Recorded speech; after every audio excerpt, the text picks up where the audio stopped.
Now turn to Section 3. Section 3. You will hear a conversation between a tutor and two students who are preparing for an English literature test. First, you have some time to look at questions 21 to 24.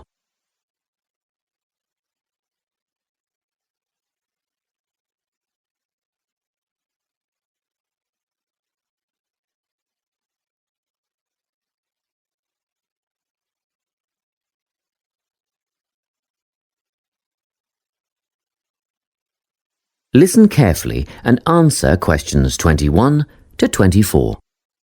Hello, Lorna, Ian. Glad you could make it. You're the only two who put your names down for this literature tutorial, so let's get started, shall we? I want to run over some aspects of the novel The Secret Garden with you before the test next week. Be sure to take some notes and ask questions if you need to. Hey, Lorna, have you got a spare pen? Sure, here you are. Okay, so the story follows two key characters. You should refer to them as protagonists, who go by the names of Mary Lennox and Colin Craven. The story is set shortly after the turn of the 20th century, and the narrative tracks the development of the protagonists as they learn to overcome their own personal troubles together. That's quite a common storyline, isn't it? Yes, you're right, Lorna. So what can you tell me about the character of Mary? Well, in the beginning, she is an angry, rude child who was orphaned after a cholera outbreak and forced to leave India and move to the United Kingdom to her uncle's house in Yorkshire. That's right. And there she meets Colin, who spends his days in an isolated room, believing himself to be permanently crippled, with no hope of ever gaining the ability to walk. The two strike up a friendship and gradually learn, by encouraging each other, that they can both become healthy, happy and fulfilled in life. Will we need to remember a lot of these details for the exam? Just the basic outline. Examiners don't want to read a plot summary. They know what the book is about. Focus on narrative techniques instead, such as point of view. What's that mean? It's all about how we see the story. This story, for example, is written from the perspective of what is called an omniscient narrator. Omniscient means all-knowing. So, as readers, we get to see how all the characters feel about things, what they like and don't like, and what their motivations are in the story. Before you hear the rest of the conversation, you have some time to look at questions 25 to 30.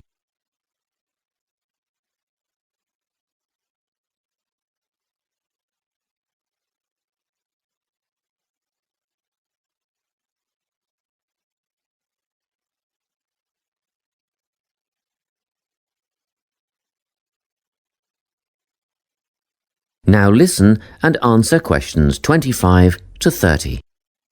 Won't it be hard to write a technical analysis? After all, it's a kid's book. Well, it was initially pitched at adults, you know. But over the years it has become seen as a more youth-orientated work. And you're right in a sense. The simple vocabulary and absence of foreshadowing make the story very easy to follow and ideally suited for children. But that doesn't mean there isn't much to analyse. Look at the symbolism, for instance. Symbols are things, right? Material things like objects that stand for abstract ideas. Absolutely, yes. And the author uses many of them.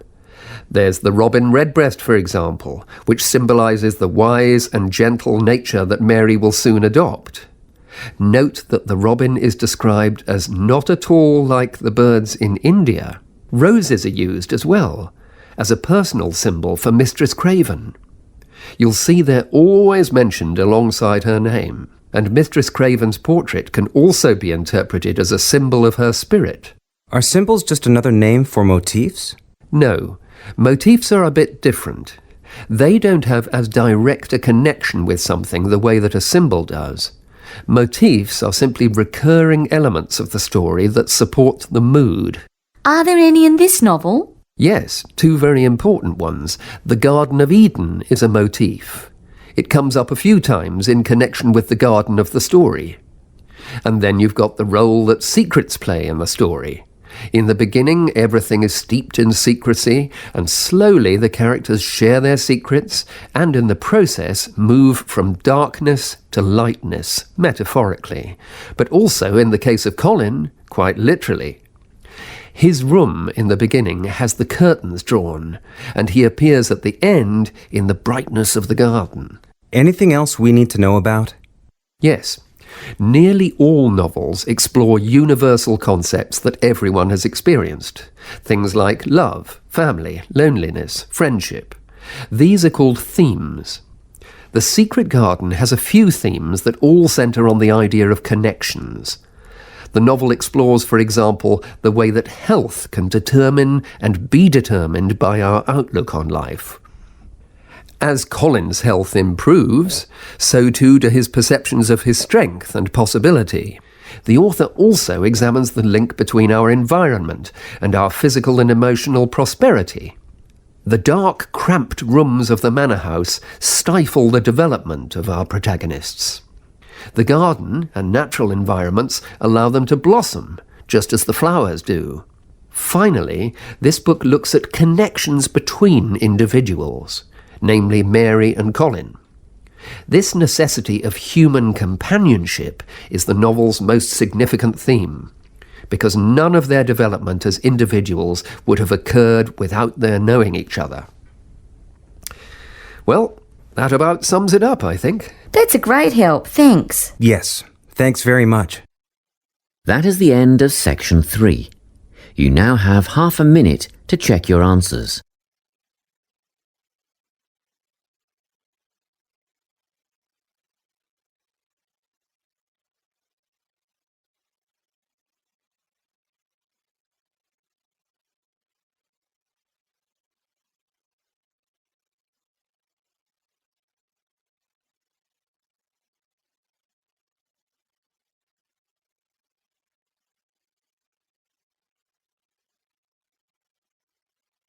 Now turn to section 4.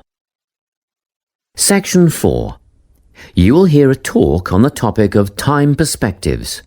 First, you have some time to look at questions 31 to 40.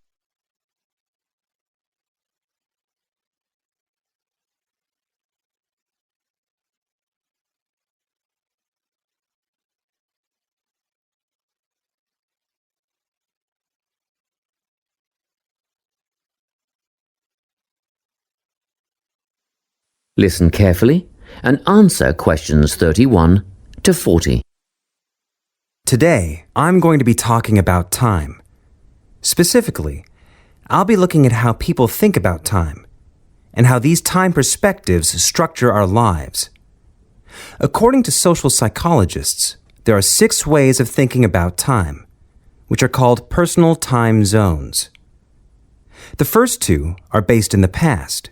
Past positive thinkers spend most of their time in a state of nostalgia, fondly remembering moments such as birthdays, marriages, and important achievements in their life. These are the kinds of people who keep family records, books, and photo albums. People living in the past negative time zone are also absorbed by earlier times, but they focus on all the bad things, regrets, failures, poor decisions. They spend a lot of time thinking about how life could have been. Then, we have people who live in the present. Present hedonists are driven by pleasure and immediate sensation. Their life motto is to have a good time and avoid pain. Present fatalists live in the moment too, but they believe this moment is the product of circumstances entirely beyond their control. It's their fate, whether it's poverty, religion, or society itself. Something stops these people from believing they can play a role in changing their outcomes in life. Life simply is, and that's that. Looking at the future time zone, we can see that people classified as future active are the planners and go-getters. They work rather than play and resist temptation. Decisions are made based on potential consequences, not on the experience itself. A second future-orientated perspective, future fatalistic, is driven by the certainty of life after death and some kind of a judgment day when they will be assessed on how virtuously they have lived and what success they have had in their lives. Okay, Let's move on. You might ask, how do these time zones affect our lives? Well, let's start at the beginning. Everyone is brought into this world as a present hedonist. No exceptions. Our initial needs and demands, to be warm, secure, fed, and watered, all stem from the present moment. But things change when we enter formal education. We're taught to stop existing in the moment and to begin thinking about future outcomes. But did you know that every 9 seconds, a child in the USA drops out of school? For boys, the rate is much higher than for girls. We could easily say, well, boys just aren't as bright as girls. But the evidence doesn't support this. A recent study states that boys in America, by the age of 21, have spent 10,000 hours playing video games. The research suggests that they'll never fit in the traditional classroom because these boys require a situation where they have the ability to manage their own learning environment. Now, let's look at the way we do prevention education. All prevention education is aimed at a future time zone. We say, don't smoke or you'll get cancer. Get good grades or you won't get a good job. But with present-orientated kids, that just doesn't work. Although they understand the potentially negative consequences of their actions, they persist with the behavior because they're not living for the future. They're in the moment right now. We can't use logic, and it's no use reminding them of potential fallout from their decisions or previous errors of judgment. We've got to get in their minds just as they're about to make a choice. Time perspectives make a big difference in how we value and use our time. When Americans are asked how busy they are, the vast majority report being busier than ever before. They admit to sacrificing their relationships, personal time, and a good night's sleep for their success. 20 years ago, 60% of Americans had sit-down dinners with their families, and now only 20% do. But when they're asked what they would do with an 8-day week, they say, that'd be great. They would spend that time laboring away to achieve more. They're constantly trying to get ahead, to get toward a future point of happiness. So, it's really important to be aware of how other people think about time. We tend to think, that person's really irresponsible, or that guy's power hungry. But often, what we're looking at is not fundamental differences of personality, but really just different ways of thinking about time. Seeing these conflicts as differences in time perspective, rather than distinctions of character, can facilitate more effective cooperation between people and get the most out of each person's individual strengths. That is the end of section 4. You now have half a minute to check your answers.